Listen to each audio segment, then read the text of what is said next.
Good afternoon and welcome to the Public Works Committee for June 12th. I'm going to call our meeting to order. Are there any declarations of conflict of interest? Seeing none, can I have someone move the approval of our agenda? So moved. Moved by Councillor McAleer, seconded by Councillor Tweel. Adoption of our minutes of May 22nd, 2024. Someone move that. Moved by Councillor McAleer, seconded by Councillor Tweel. Are there any business arising from those previous minutes? Just a question on the capital projects, but we'll wait till the agenda, right?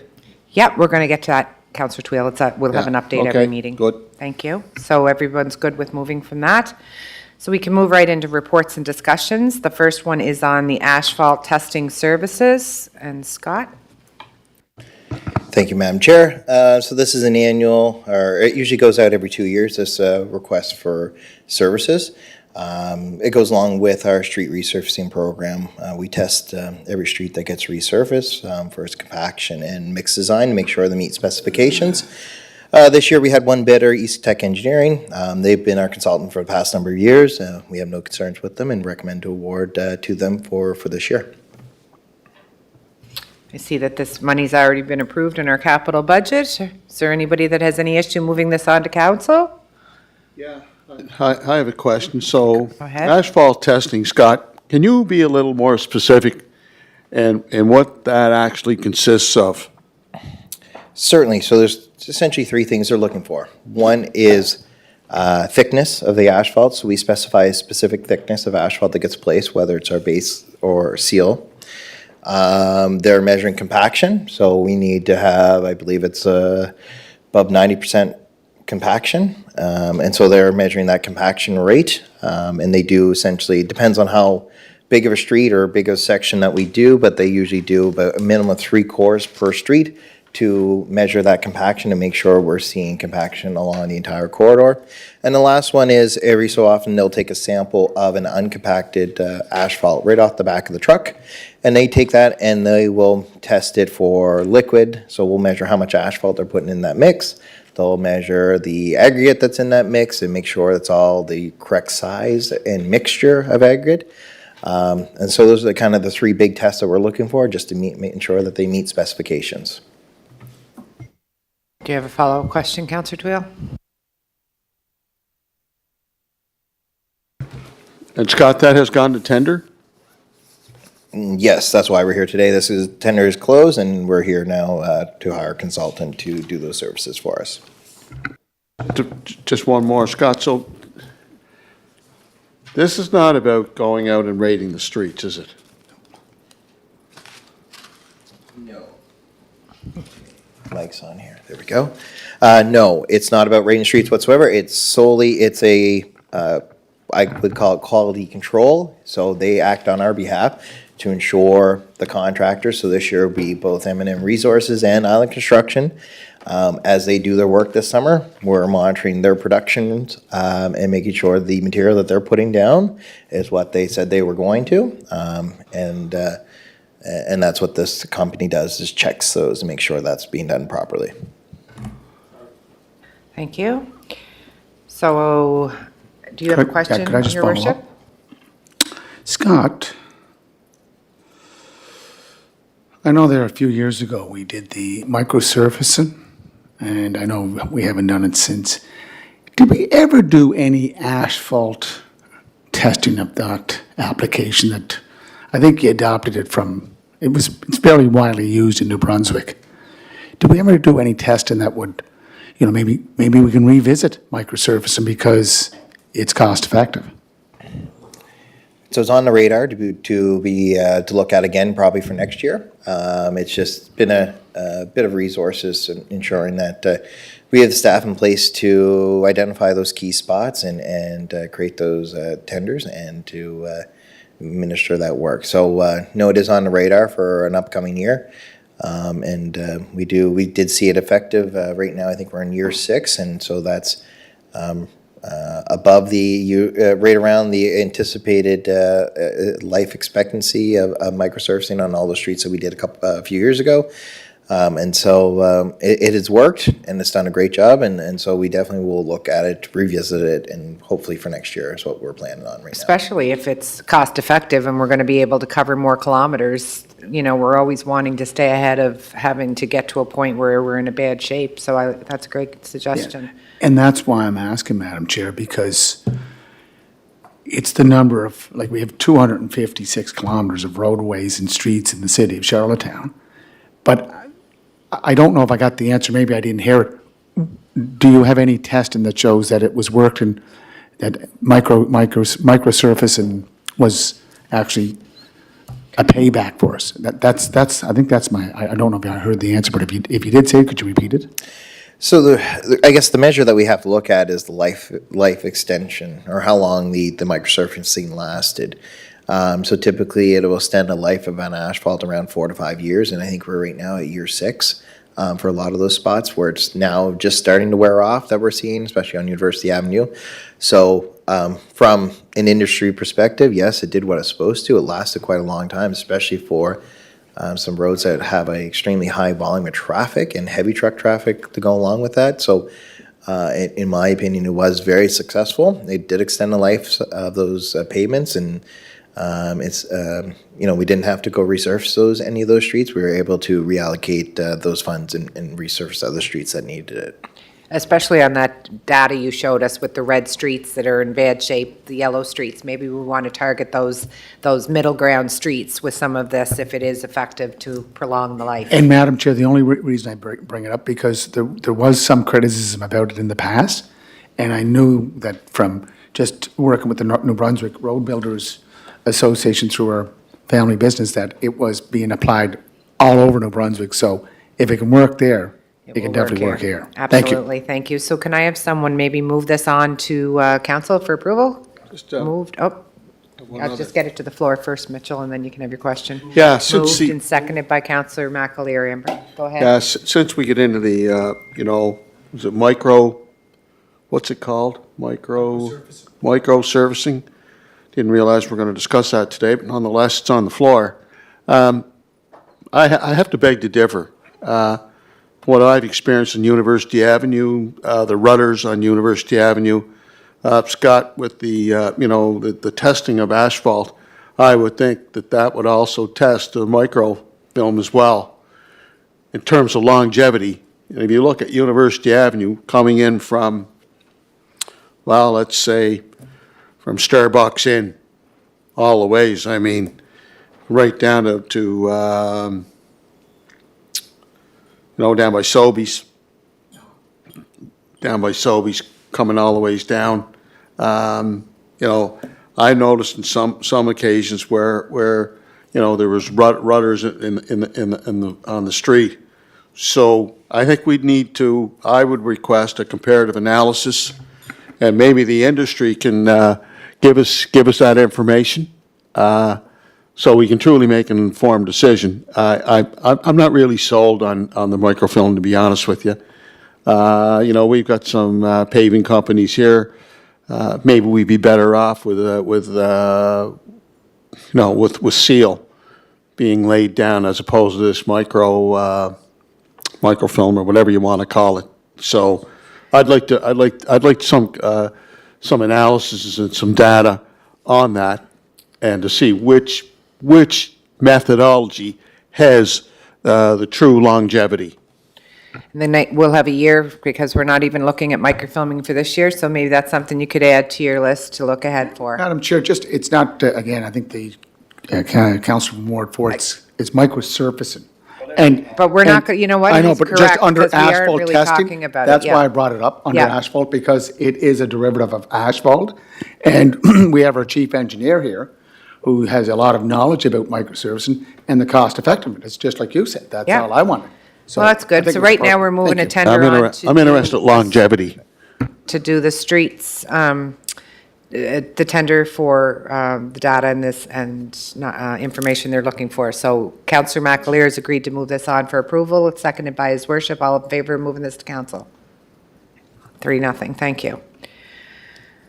Thank you, Scott. We're going to now move on to B, which is a 48-inch commercial-grade electric remote-controlled mower. Thank you, Madam Chair. So this was approved at the budget time, but we went out to RFQ for a remote control mower. We have a couple of berms in the city that they are about like a 55-degree berm angle.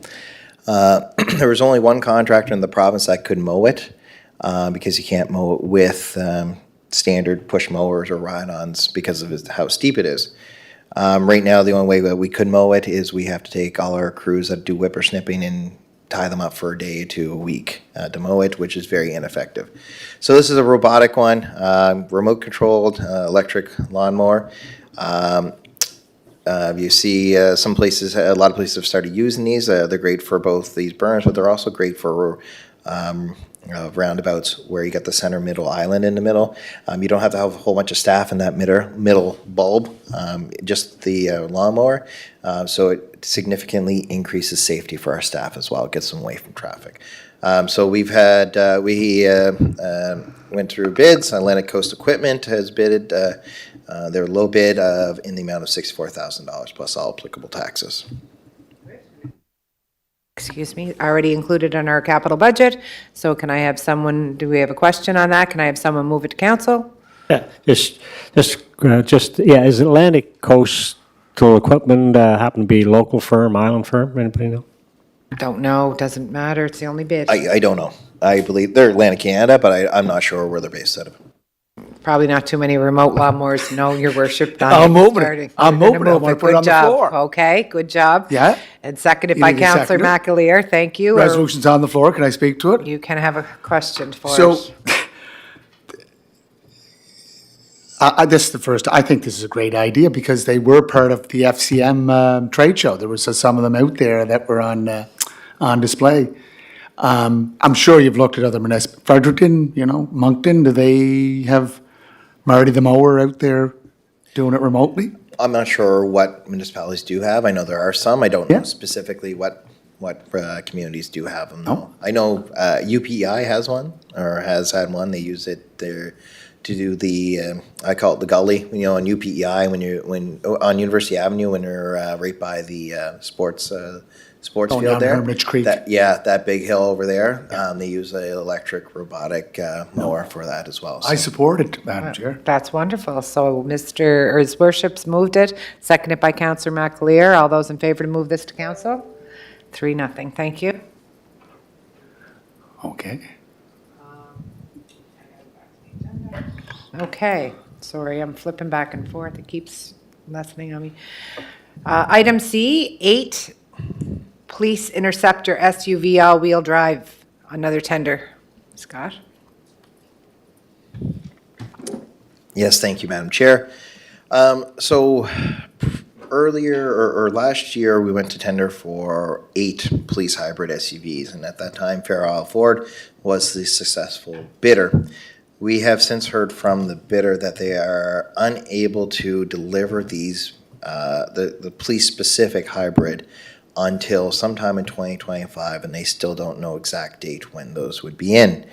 As we are aware, the police is growing, and these vehicles are extremely valuable resource for them as their fleet. Again, these are supposed to replace some older models and right-size their fleet for their growing needs. So it was recommended by our superintendent of fleet, along with discussions with the chief of police and their staff, to go to retender and see about just going straight gasoline for this round, so that we can get vehicles sooner. So we have 2 bidders as part of that RFQ. We had 2 bidders on that one. We had both Fair Isle Ford and the local Reliable Motors. So we looked at the pricing. So when you look at the pricing, the vehicles themselves, they did come in cheaper with Dodge, slightly cheaper with Dodge. However, the challenge for us is the city has already, in anticipation of the other Ford Explorers that were coming in, or the Ford hybrids that were coming in, we had already purchased some of the equipment that's going to be outfitted in these vehicles, which we already have ownership of some of that equipment because we anticipate these vehicles coming in.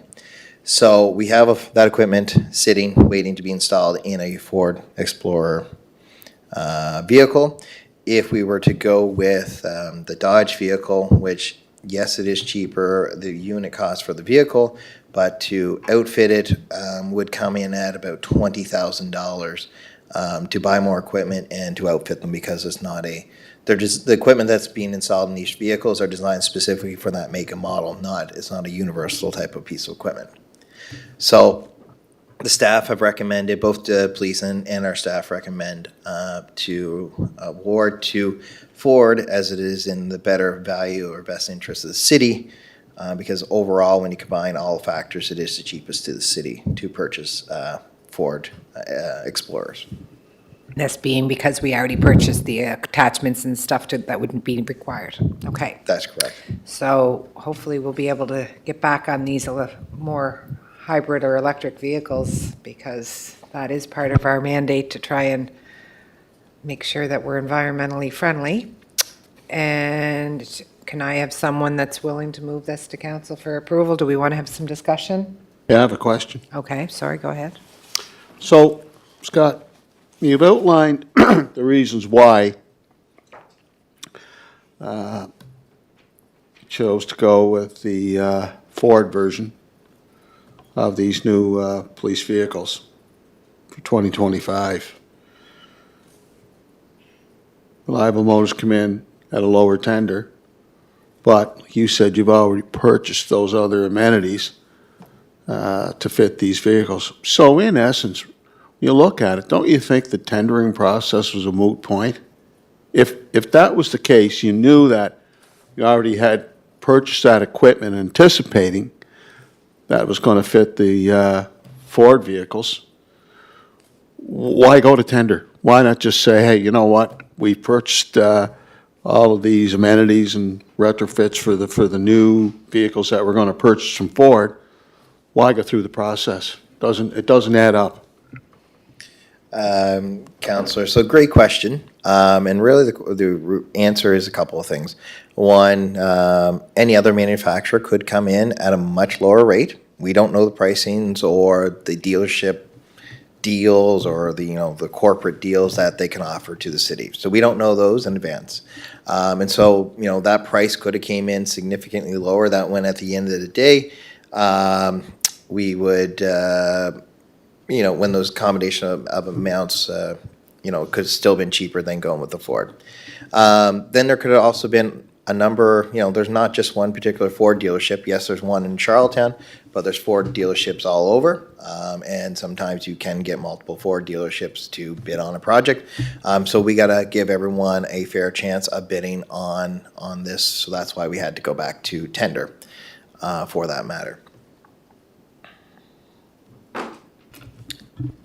Okay, good. Any other questions or concerns on this tender, Well, Your Worship? wait now, I don't know, did that answer your question there, Councillor Twill? I'm just trying to, I'm still deliberating. or thinking, okay.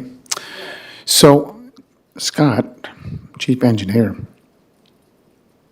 they bought 8 vehicles, and they were Fords, and they bought extra parts, or extra attachments, thinking that they're gonna get 8 more?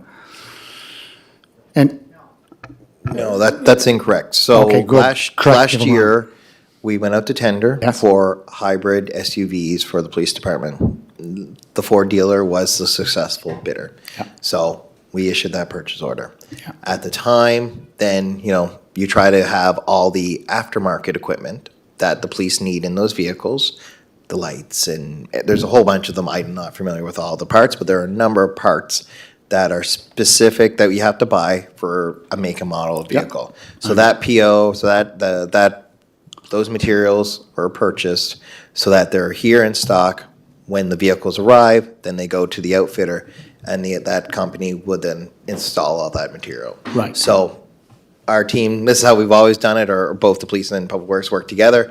Both those materials are both the PO for the vehicles and then the materials that the aftermarket products that need to go on those vehicles to make them safe and to make it a police vehicle are purchased roughly around the same timeline so that they're both delivered at the same time. And so that's what it was. So we had purchased 8 vehicles previously, the hybrid ones, and so the police department purchased the additional materials that they needed for that, and I believe there are a couple of vehicles, I think there's 2 Ford SUVs that are coming out of fleet, and we will take those aftermarket parts off those vehicles and put them into the new ones as well. So I think that's how that works. So it wasn't that it was all based on what vehicle, make, and model we were anticipating purchasing before this issue arose. Okay. So basically, when They Ford bought came 8, back, they bought 8 vehicles, right? hybrids, Yeah, they bought 8. Yeah. 8 hybrids or gas or electric, and they bought the aftermarket accessories. Okay, so they put them on those 8 vehicles, correct? no, they didn't, because Oh, those no, 8 I'm just vehicles asking. didn't come in. Did they? Can you say that again, sorry? So they buy 8 vehicles, 8 Ford hybrids. Correct. Right? And ordered them. they had no accessories, right? That's correct. Lights and so forth. So did they buy the accessories for those 8 vehicles? That's correct. And then put them on the vehicles? That's what I'm asking. They couldn't put them on the vehicles, though, your worship, the vehicles didn't come in, that's why we're talking about this. No, they did. They purchased. No. So the vehicles, so if we were to buy a vehicle, the SUV would arrive at the Ford dealership. And then the police department issues a PO separately for all those aftermarket parts, and they get all those aftermarket parts here. Yeah. And then the police take ownership of that vehicle, and it used to be the guy, I forget the gentleman's name that did it, but they'd give him all the aftermarket parts, and they'd give him the vehicle, and in a couple of weeks, he'd give it all back to them, put together. So it's all done locally, that upfit of the aftermarket parts. Right. Yeah. Right. But those vehicles didn't come in, that's why we're now moving from the hybrid vehicle, and they're asking us to purchase the gas vehicles. Right. Because they didn't put any markers on cars, because the cars weren't here. No, but he also said, Madam Chair, that the accessories will not fit on the Dodge. Right, they gotta fit Okay. on Fords. But if you go to tender to buy something, right, you wait to buy those accessories after you get the vehicles. Well, I think they thought they were getting the Well, vehicles. but I thought, you thought, he thought. Lesson learned. That's not part of the discussion here. Like, we went through we're getting in trouble with these procurements, guys. Like, this, again, is an example of we go out and go out to tender, but we already had the accessories to fit a certain vehicle. Well, as Councillor Twill said, why go to tender? Why do we go to tender? So it's unfair now to another local dealer that, okay, you can't go with the hybrids. I can't support it. For me, it's, we went to tender, and then we were to add the accessories. That's always what you do, is you add the accessories. I know if we were buying a new boom truck, if we were going to go out and buy another one, we wouldn't buy the accessories before we bought the truck. We'd wait until we bought the truck to say, okay, this is what we need. So you don't want to support this resolution, so what do you want? Do you want to, I'm not supporting the resolution. okay. So there's no resolution on the floor. No, but there's no- All we're looking for is what the committee recommends. So our staff recommendation is there to award to Fairlaw. Yeah. If you as council wish to award to Reliable, then again, we put it in that part that's the resolution that would come, or that's what would come forward in the background information to council, like it always does. If it's different, if the recommendation from a committee is different from what- staff, yeah. that gets noted in that background information. Okay. So basically what his worship is saying is that he's not comfortable recommending approval for Ford to have this based on the process. He's concerned about the process. It's coming to council one way or the other because they need 8 vehicles. So do I have anybody who would be comfortable moving on the accepting of the 8 Ford Explorer gas vehicles to council? Just before I respond to that, could I just ask for an understanding, I guess, to the chair and maybe to Scott, so if this got blessed as you've presented it, or I guess it doesn't, I'm sorry, if it doesn't happen, where are we with the vehicles and the parts? So if I understand your question correctly, you're asking what would happen to those parts that we've already ordered? So one of the things we could look at, does the vendor take them back? We might have to pay a premium to send them back, but that could be one option. We could hold on to them until, we do police vehicles every year. So maybe the next tender is a Ford and those go on those. So we do have options for the equipment. So it's not a done deal or anything like that. So that's not a deal breaker, I should say. So that's a couple options that we would look at if that's the direction council would like to go to award to a Reliable, then and purchase the Dodge. Then we would look at our options of what we can do for that equipment. What was the difference in the price, Scott, between the Ford and the Dodge? I don't see that in the report. My pod. 513 For Ford, but what was the,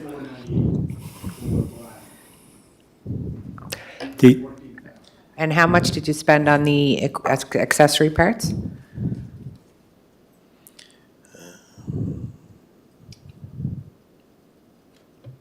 You asking me? No, I know you didn't buy them, Councillor McAleer. I'm just seeing what the cost for the accessory parts were. So we already have, I think it's a $20,000 in the equipment that's been delivered so far for the new vehicles. And the difference between Ford and Dodge is, 15,000. so it'd be about a $6,000 loss if we go with Reliable versus going with Ford, right? $6,000 difference, because we already have those accessories. So if you add 20,000 on to Reliable, then we're quite a bit different in expenditure, right? Yeah, so if you read after bullet 4, so my staff put this together. So they just said, when you compare the interchangeability of equipment, the Ford SUVs have the best financial value for the city, while you would achieve a savings of $1,886 per unit as per submission. So that's the difference per vehicle between Dodge and Reliable. So it's about just shy of $2,000 cheaper to buy Dodge versus the Ford. Overall, we would save approximately $10,000 per SUV because where the new equipment has already been ordered. Madam Chair, again, I'm just trying to navigate myself through this maze. So, in the first paragraph, tender was issued for 8 police vehicle hybrid SUVs.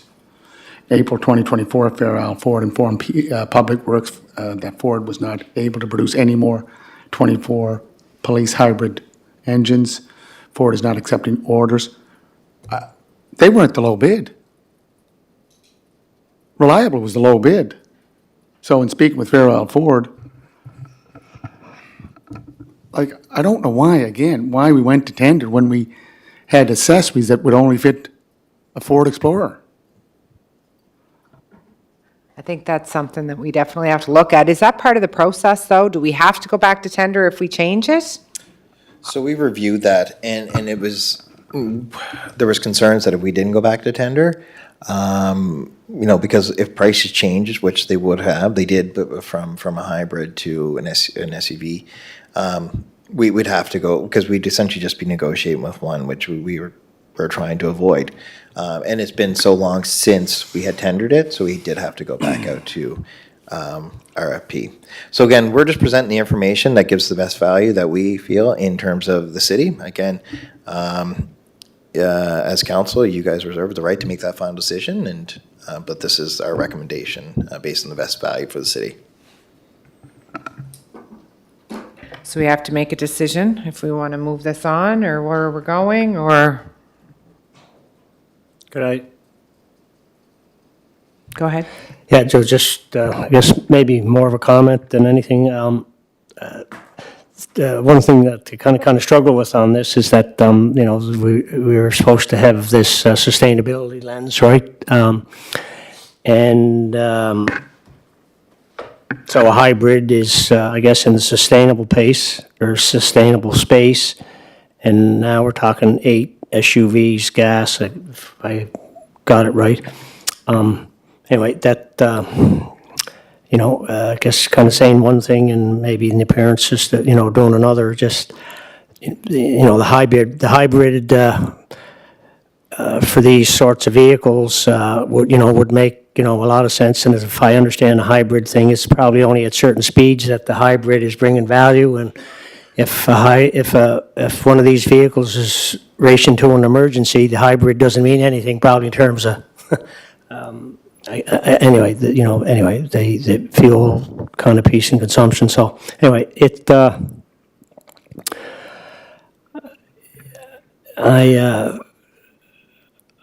I could perhaps see supporting moving it on to council for, but not necessarily may have a different, I find it hard to support, but prepared to move it on to council and may not support it at the council level, but that's, Okay. And it's on I the- can also ask the chief of police to be here present as well, because I think you'll talk to about the urgency of getting these ordered versus waiting as well. And that was, there's a lot of factors that take place when we make these recommendations for council. So we can definitely make sure he's here to explain the rationale behind the recommendation. Madam Chair, Thank you, Scott. Yes, Your Worship. could I just ask the chief engineer, with a reliable, the lowest bid, were they coming as hybrids or gas, electric, hydrogen? What were they coming as? If I recall correctly, they don't have a hybrid. And So- so that is the first, so going back to when we first tendered this, Yeah. they did not, I don't believe they had a hybrid model. So why would they bid on it? I think there was the option to either gas or hybrid, and I can't remember. Well, I'd have to go back to that document. Yeah, I think that the history of Reliable and the McClellans and the whole connection, I think they would have, if it was only for gas, or if it was only a hybrid, they wouldn't have put a bid in. There had Yeah, to be- and I can't remember, it's been so long since last attended. Madam Chair, so there's some missing information here. There's a missing middle, there's a, gentle infill, whatever you want to use those terms from Well, planning. why don't you put a deferral on I- until you you know get what? that I information? will move the deferral. Okay, I so will there's a move the deferral and on to the bring floor in- from committee until we can get, I mean, there's no sense bringing something to council No. that's half empty anyway, because it'll be the same result. It'll have to come back. So we'll just second it by Councillor McAleer. You in favor? Everybody in favor of the deferral, Scott? That will just give more opportunity to Absolutely, and we'll get bring more. that together. Thank you, Madam Chair. Okay, thank you. Okay, so that one's being deferred. So now we're going to move on to the capital projects update. We have a spreadsheet in front of us. Thank you, Madam Chair. So again, as usual, this is for information. Just one item on this that I'm going to announce, and I did talk to the chair on this before. Instead of this coming to the package once a month, what we're going to try to do this summer is every 2 weeks get an update to council via email. Things change very quickly, and this spreadsheet can become out of date pretty quickly. So we want to give council the most updated information that we have, and with our students here, we're able to keep up with those updates more frequently. So this will be the last time that we'll see it in the package for a bit, and it will be an attachment in an email to council every 2 weeks is the goal.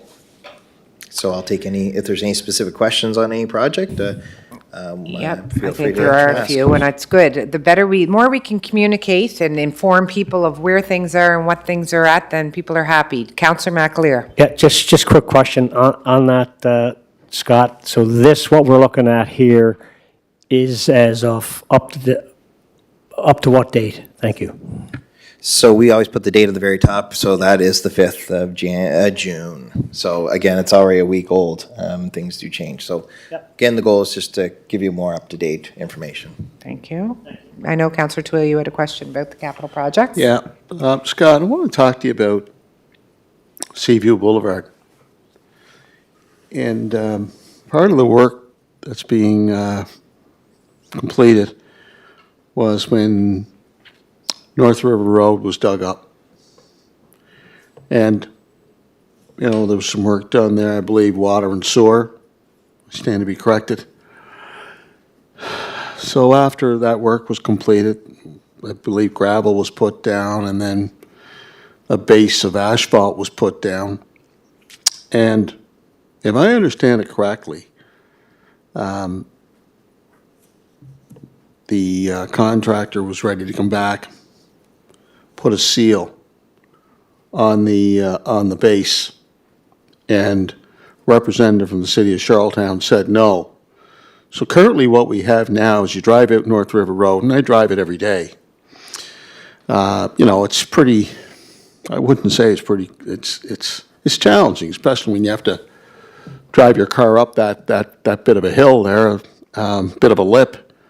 So why wouldn't we, when the truck was already there to unload the seal and the crew was there, why wouldn't we just have the contractor who put down the base, put down the seal, and we have a nice smooth transition? Like, why would we say no to that? So, Councillor, I'm not aware of any seal mix or anything that was supposed to be going down there, and nor would we ever do that. So the base there is to hold, it's temporary for and keeping the dust down, keeping the aggregate down, so it's a smoother surface for people to drive over.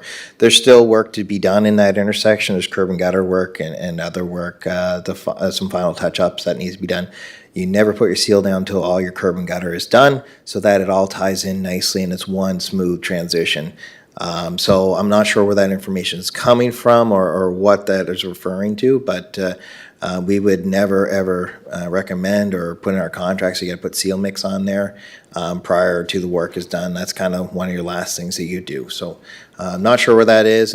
It's a temporary, what's there now is temporary until we get ready to pave the entire road and put all the curb gutters in. Well, just going by, my own experience driving on North River Road and talking with other members of the community.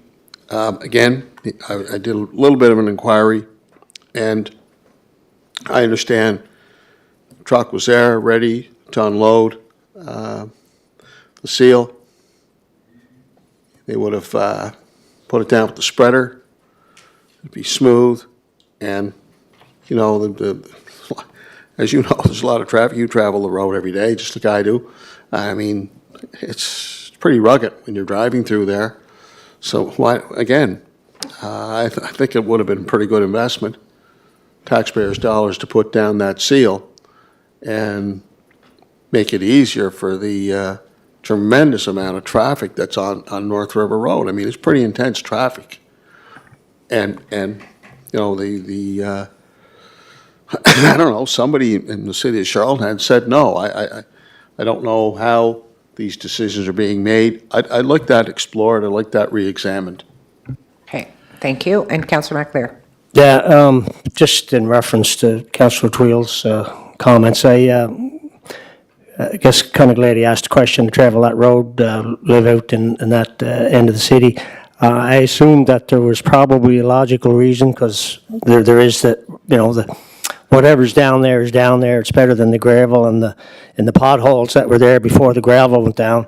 And I assumed that there was some reason why it wasn't finished, and the manager gave a good explanation why it's not finished. And just as an FYI, Councillor Tweel may be having other people reaching out, but I haven't had any residents in Ward 7 comment or vent to me on it. Having said that, I thought there may have been, but if they do, I know what the answer is. Thank you. Councillor McLear. Okay, Your Worship. Madam Chair, I have to agree with the chief engineer. Road construction is a science in itself, and how you phase it out is part of the process. And being involved with working on the subgrade, you go to the subgrade, then you go to the mid-grade, you go to the top grade, then you add on your asphalt and everything else. But adding to that, Chief Engineer Adams, I got the schedule here for Birchill, for the big dig down there on Grafton Street East and Water Street Parkway. So it says June 27th, there'll be landscaping. Now, is that... No, it says right here. It says here, completion no later than June 30th, 2024. So I just want to know where we, you know, if you want to talk about rough terrain, go down to Water Street Parkway and see what you get into, like it's like mountains and valleys. So I can provide an update later on email you? on that. Yes, there's been a few items that we've had to add, water and sewer related, that has extended the completion date. So there's a number of factors that went into where we're at now. So we'll give you a better update. And Madam Chair, look, it's that's why people are referring to it as Charlottetown's Big Dig project. It's a complicated construction field because you're dealing with a lot of infill, and there's everything underneath that grade. But Madam Chair, just on the capital expenditures, last night, a notice of motion was given. Councillor Bob Duran, Public Works, reevaluate the 2024 capital street resurfacing list to reconsider a couple of streets that he's added. I thought we were going to look at adding another $1 million to asphalt or I think we'll have resurfacing. to wait till it's on the agenda to discuss it Yeah. next time, but someone can correct me from the administration if I'm incorrect. So we'll have that discussion when it makes our committee meeting next time. And the reason I ask, because I look at the two tenders that we did for package one, package two, Yeah. and I think we're below already to what we budgeted. So we'll have a great discussion at our next committee meeting on those. There you go. Okay, any more questions Well, on yeah, our I do. capital I do. projects? Last question, the capital projects. Okay, on the capital And projects. click to you, whatever it is. So, when you look at our budget, Scott, I know it's still early. Are we within 50%, what we want to do? Are we 20%? Can you give us a crystal ball number? Like, are we keeping up to what we forecasted in capital projects? We're really still early in the year to be able to give you an answer that would have any accuracy behind it at all. So I'll refrain from giving you any response right now. We're still targeting to spend or to do all the projects that we identified part of the capital budget. And really the next 2 to 4 weeks are really the most important ones and getting a few more tenders out the door. So we'll have a better picture next month on where we're going to be at. I just want to tell you, Madam Chair, for the record, click, nudge, nudge. I'll be asking every month. That's good. No, it's always good to get those two. Councillor Thank you, Madam Twill. Chair.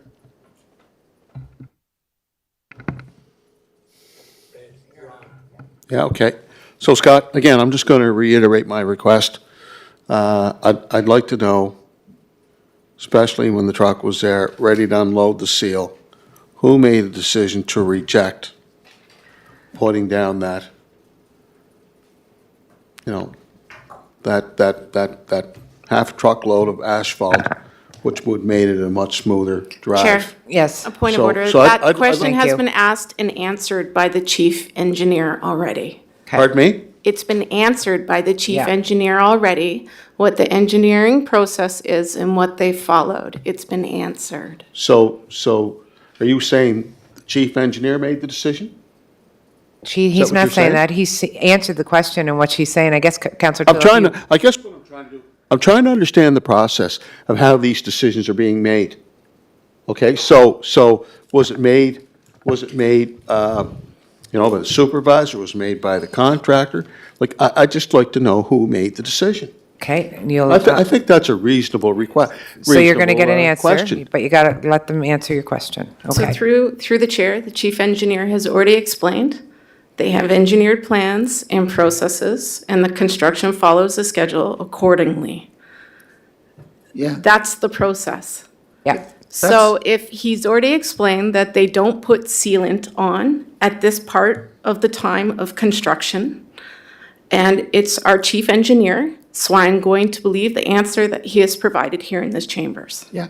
No, just to follow up on that, Madam Chair. The layout of road construction is subgrade, mid-grade, surface grade, and then everything that's added onto it. There's a process. It's as old as Roman roads going into Rome. Okay, thank you. Any other questions? You have a question on the capital project, not on the roads, No not on... comment. Let's move on. As far Okay. as up to my voice. Thank you. Request, please. Okay, I'm trying to be very, let everybody have their say and still follow the right format. Okay. You're doing a good job, Madam Chair. So thank you for the update on our capital projects, certainly appreciate it. The report, 6E, on the Richmond Street closure recommendation.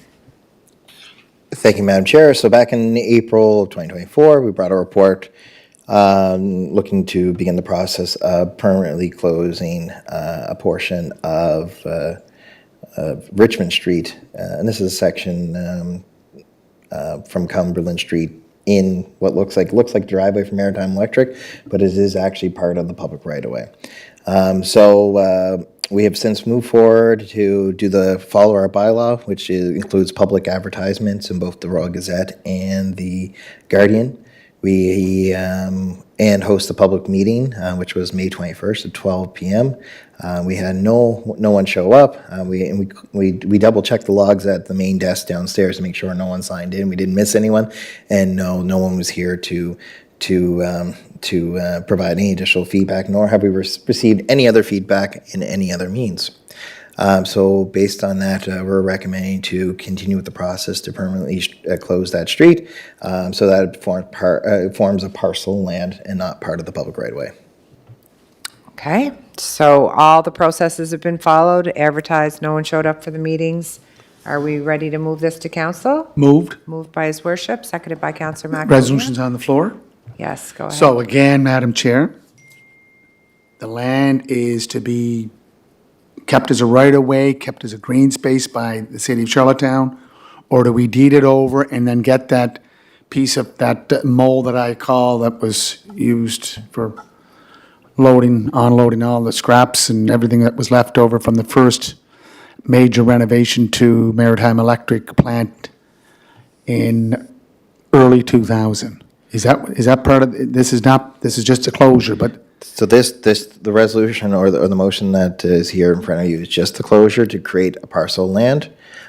Further discussions will be had at the council level on our recommendations for that parcel later on. right. And so are we planning to do some testing of that property before we go any further in the negotiations? In terms of the other parcel of land, Yeah, that's the parcel that is, I call it the Maritime Electric Mole. and that will all come up during those future discussions, committee and council on that parcel of land. Okay, His Worship's we've already got it. The floor. Is everybody okay moving this to council for approval? Councillor Twill, you good? I have a question. Okay. So one of the discussions on the map that was shown, we had discussed this previously, was there was a sliver of land that was owned by Port Authority. Here, Councillor Twill, though. This No, I isn't know, this but we part, ha- is it? So this is what we're talking about, is this parcel of land for the roadway only, that we're looking to, they're trying to close this section of the road only. We're not discussing any of those other parts. It's not included in today's report. Okay. What's that? It's a road to nowhere. Yeah, it's just this one section that they're wanting to close permanently. Okay, no, anyway, it was a discussion the last time that we discussed this topic. That is going to come, he just said that that will be coming back to our committee in the near future for further discussion, and so there'll be time for that. This is just on this little roadway here. Are we comfortable moving this to council? Moved and seconded, are we all? And so will there be a land swap involved here, Scott? Again, those will be further discussions. Right now on the floor is just the closure of this parcel of land, or the closure of this part of the right-of-way to become a parcel of land. To go to a public meeting? No, It this already is, did go to a this is public just to close this land, so council, we need final council vote to close this portion of the public right-of-way to make it a parcel of land. Yep. And then there will be another report, next committee meeting, to talk about the land swap and all that stuff. So we can talk further on that. I don't Okay. have all the details So with me. with the road closure, we're not going to a public meeting, so the people in the east end of the city won't be involved in public consultation. They did advertise for a public meeting, no one showed up. And it was May 21st. It was Correct. May 21st, yep.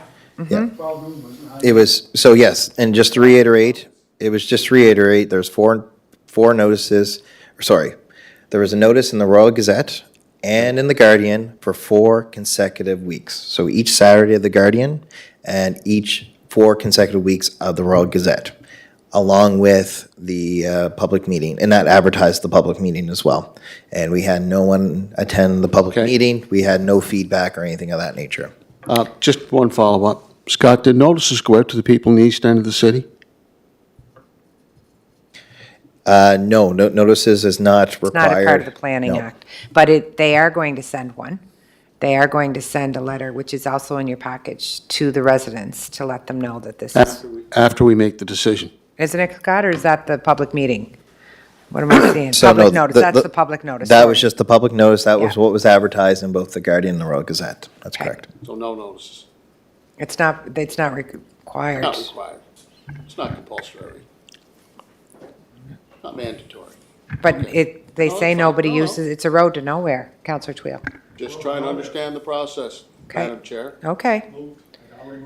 Do you have another question? I was just question, or curious, Councillor Twill, have you had calls on this or issues or? I'll tell you what, Councillor McAleer, I'm always interested in the process, because sometimes the processes we have up here, you could drive a transfer truck right through it.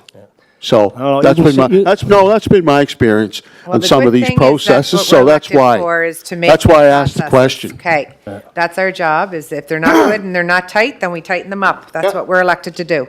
All right, so who's good to move this to council? Counselor McAleer is, your worship? Madam Chair, just a point of order. Okay. I think you already stated that in a planning process, if there's to be an amendment made, that we use that 100-meter.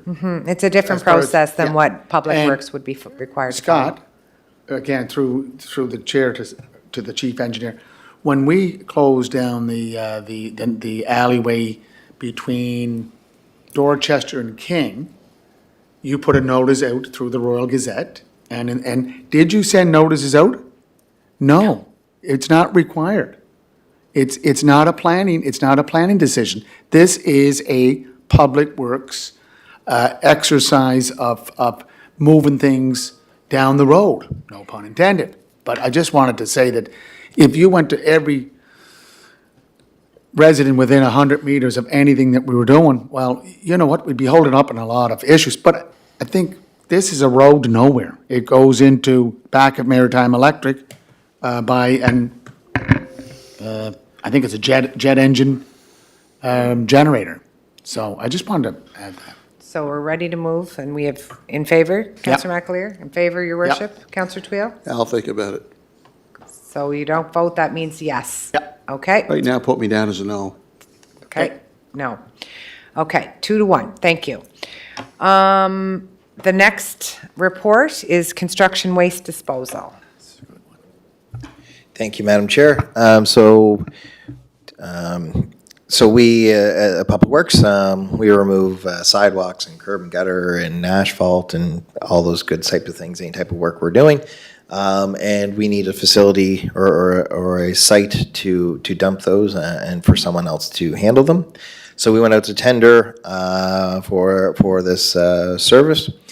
We received 3 bids. One was disqualified, and so we're recommending to the low bid of Landmark Construction in the amount of $47,000 plus all applicable taxes, and that will be all materials that we dump this year for that facility, or that we dump at that facility this year. Well, it's half the price. I don't think anyone's going to have any question. Moved by his worship, second by Counselor McAleer to move to council. I have a question. Okay, Counselor McAleer, you tried to have your red light on, and I'll get to you in a minute, Counselor Twill. You're good? Okay, Counselor Twill? Why do you think there's such a discrepancy in the quote, Scott? That would be based on the people that put their bids in. Very good question. I'm not going to guess. Everyone has their own overhead costs and profit margins, and it just is based on the individual. Okay? So are we good to move this Just, to council? Madam Chair, who seconded? Counselor McAleer. Okay. Yeah. Can I So- just ask the engineer, chief engineer a question? I know you love my questions. Click, click. Wink, wink. Madam Chair, as you know, down at the end of Norwood Road, which I think is in Ward 10, Ward 9, that's the area you represent, Ward 9. So at the end of Norwood Road, there is a C&D site. I think Chief Engineer Scott, did we take materials down there ourselves in the past and now we can't do it anymore? Is that the reason we have to go out to contract? This is the first time I've seen. Absolutely, great question. So, two reasons. That would be the McKay pit. The individual That's right. That's It's put in Mc- there. There's actually two C&D sites down there. One's Island Coastal and one's McKay. Correct. So the first issue was the price that, in the past, it's always been extremely low price. And it was something that wasn't looked into with much great detail. We noticed this last year that the price, the individual sent an invoice that was quite high, and we questioned it. And we figured, no, this is something that needs to be publicly tendered because of the price they're looking for us to dump at their site. And so that's why we're here this year. We recognize the issue with that and that it should have been tendered. And so that's why we tendered it this year to correct that issue. Okay, and Madam Chair, the second question is, now, it's still located in the city. Landmark's C&D site would be out on the Union Road? No, this one is the one that's located just off of the Trans-Canada Highway, just past Cornwall. Cornwall. Yeah. Just outside of Cornwall. Going west to Clyde River? Heading towards Borden. Yeah, Clyde River, okay. Yeah.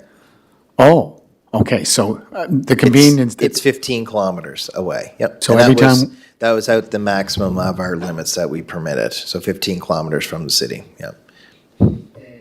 I noticed that LaBelle was disqualified. Was it because, or maybe they didn't, did they submit a bid or did they miss the deadline?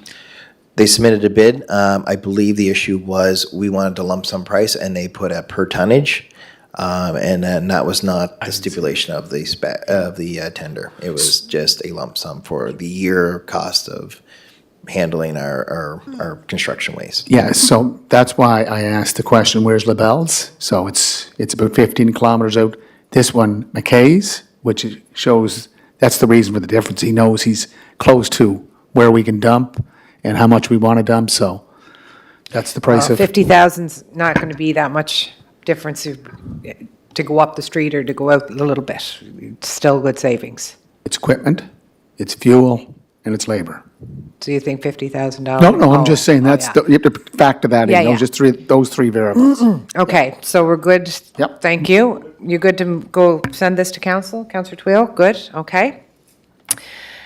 So without getting into a whole lot of discussion in the next report, because it's about signage, it's not about the project for the roading, it's looking for approval for approximately $15,000 for traffic signal upgrades is required as part of the project. So we have the new project that they're going to start with the transit, where they're going to have the parking in front of Holman Grand and stuff, and this is just about signage, I think, Scott, but I'll let you make your report. Thank you, Madam Chair. So yes, that's correct. So what this is part of the overall transit strategy to improve services, especially in the downtown core, as we're all familiar. Where right now, where we call it the transit hub downtown, the buses have to essentially park in the road, and people have to walk a distance to get on the bus, out from behind all the vehicles. So the goal of this would be to give the buses the priority, give them dedicated parking lane up against the sidewalk, and that will remove, I believe it's 11 parking spots in front of on the Confederation side of Confed Center side of the road, and then there's a couple parking spots on the other side of the road as well, the hotel side, that will be removed to permit priority for transit to park there and pull off the road and not impact traffic.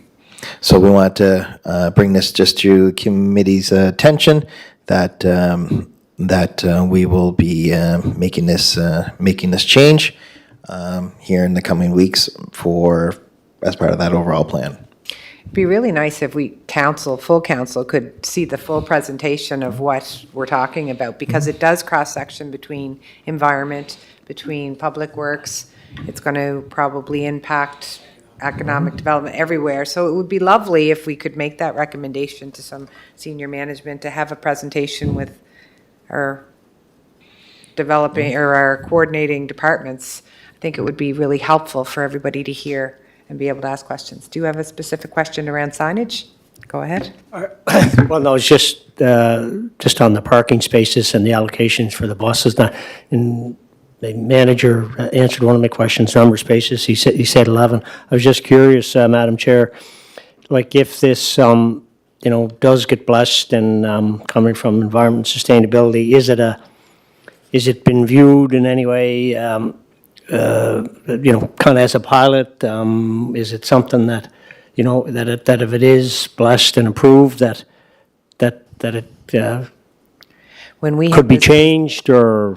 We had this presented with Anna Keenan, who's with the Environment Sustainability Department, and I think that's going to be really, they're going to even be developing the Confederation Center expansions and stuff. What we heard that, I think, Your Worship, into like having underground tunnels and stuff around this. It's really going to be a big incorporated improvement for the city on promoting our active transport, or our buses.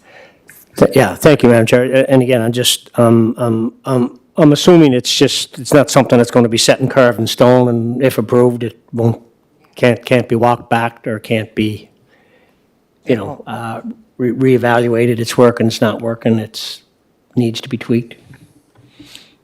Just like anything, you can always modify and change. We got to start somewhere, and we got to in my opinion, we need to prioritize transit in this area.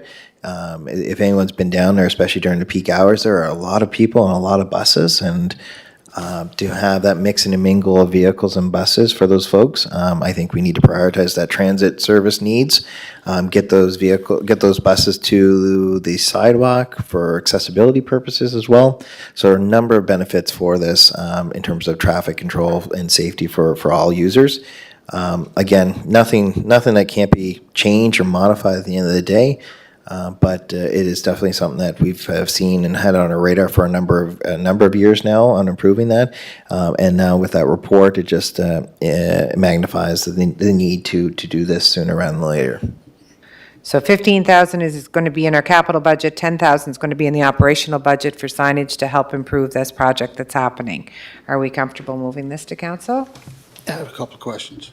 Go So, ahead, so Counselor, just note wait. though, this is for information. This is Oh, not. we don't This even is have an to move operational this. matter. Oh, okay. No, all that money is accounted for in the budget. It's just Okay. typical, nothing didn't out of the read that ordinary. far So enough, it's yeah. for information Okay. that this is moving forward. Again, we're trying to make sure council is well informed before we do these types of projects. So you know where we're at and why we're doing it, so that information gets out to the public as well. Counselor Twill, you have clarification? Yeah, Scott, I understand the rationale behind it. So in total, you're going to be eliminating, was it 13 parking spaces? I think it's 13 in total. 13 in total? Yeah, I think So so. 11 on one side, 13, 2 maybe on the other. 15. I have to. I think it is in the report somewhere, but I just didn't glance. I And just again, glanced that quick. a couple of questions for you. One is, you referred to the plan. Has senior management started to implement some of the recommendations in that proposed plan? If that's the case, I'd like to know. I thought there was going to be further discussions. I understand what the need is in this particular area with respect to the depot. Secondly, was there any dialogue with the Downtown Business Association to let them know that 13 parking spaces are going to be taken out of the inventory? So I'd have to refer back to Anna, but I believe she's had all those meetings. They've been part of those discussions and seen those presentations. So I can confirm with her what everything that has taken place. But Environment and Sustainability took the lead on those types of meetings with everyone, and we're just providing the engineering support and the labor to make these changes. Okay, so again, Scott, just so I understand it correctly, it was Anna Keenan that had the dialogue with the downtown business, or was it up the food chain with, say, one of our directors? Counselor Twill, again, we're talking about signage here, but our CAO has her microphone on, and I'm going to let you speak. So on page 30 of the agenda, it does say that staff has engaged with the following stakeholders in the process to date: the Confederation Center of the Arts, Holman Grand, Downtown Charlottetown, Inc., the Civic Board for People with Disabilities. So it's there in your information. Thank you. Okay. So information, are you'll inform council of this too, or is this just for committee level? So again, this goes in the package forward to council, so everyone has that information. That's correct. Perfect. Madam Chair, can I just go back what you said? I think that this crosses a lot of departments, and I know one group that the CAO did mention, maybe I didn't hear her correctly, but T3, were they informed? Like, were they Yes, I remember that. apprised of that? Are they? our partner. I know, Yes. but it says Confederation Center there, it's the Holman Grand Civic Board. I don't see T3, so that Through the one, chair, they're not considered a stakeholder. No, I They're- know, They're I our know. partner. I know. So this is, yes, they've been in continual conversation about T3 and what the plans are here. in total agreement with it? I haven't heard any opposition about this, no. Okay, Yeah, I think the proposal will significantly assist their operational, the log jams and traffic and moving people. Yeah. So I think they're very supportive Yeah. of this.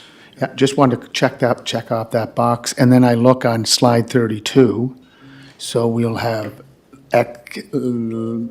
left turns on to Grafton, off Queen, for buses only.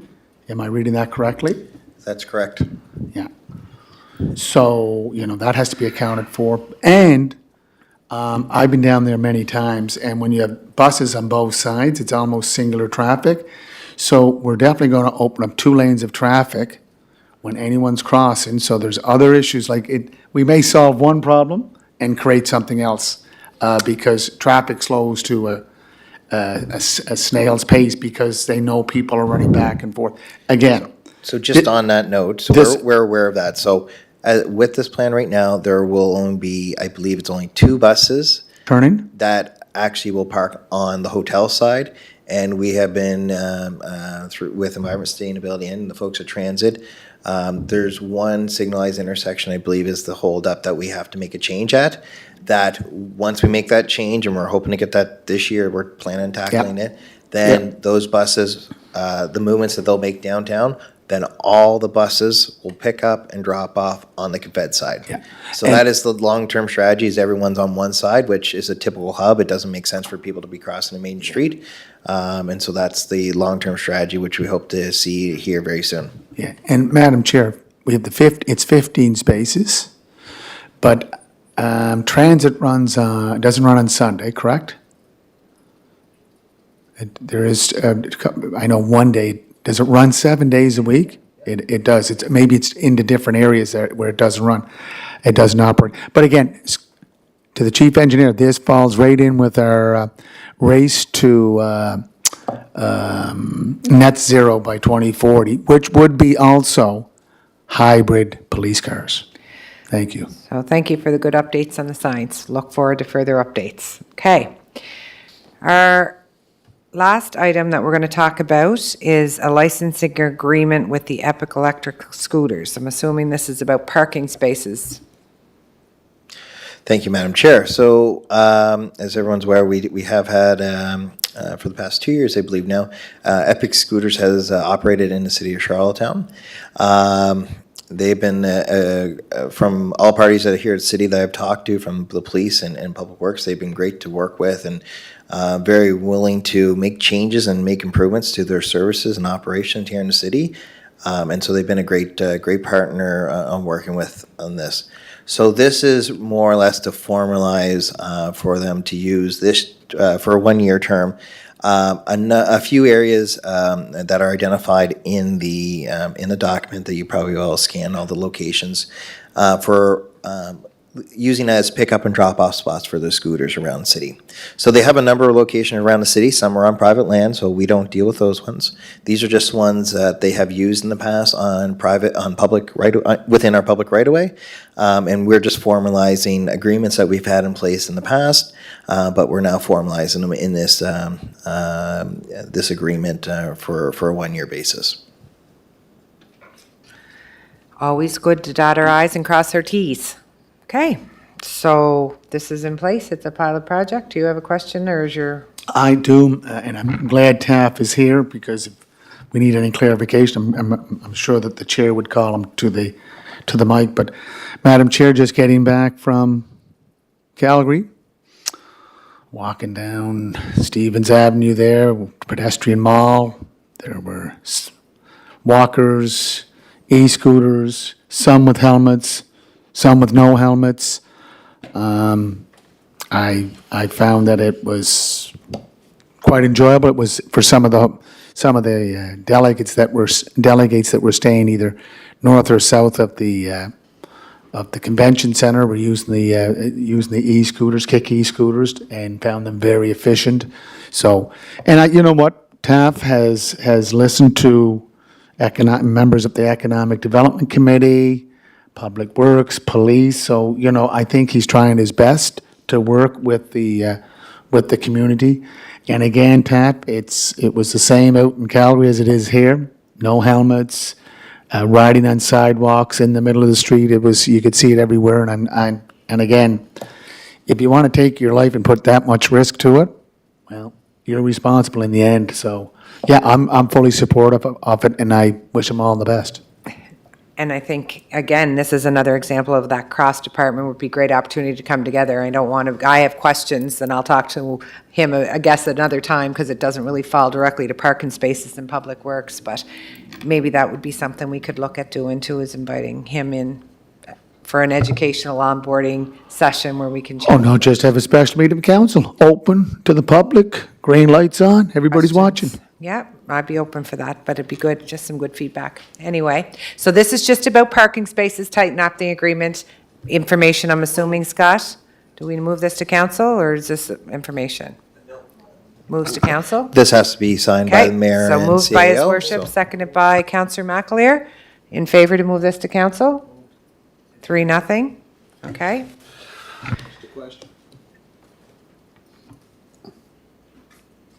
You what? Yeah, so We already moved. we're that not one. permitted to ask questions about the functionality of how the program's working. No, not today. Not today. That's what we're going to invite him in for, hopefully for maybe a special meeting of council. We'll ask our CAO or senior management to get that happening with the mayor. Because I think I have lots of questions too, Councillor Twill, but this wouldn't be the right venue.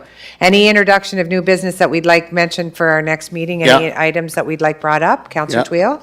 Yeah, I'd like to serve a notice of motion to reevaluate the following streets. Bayfield Street from University Avenue to Queen. We're going to have that notice of motion is already on the floor for next committee.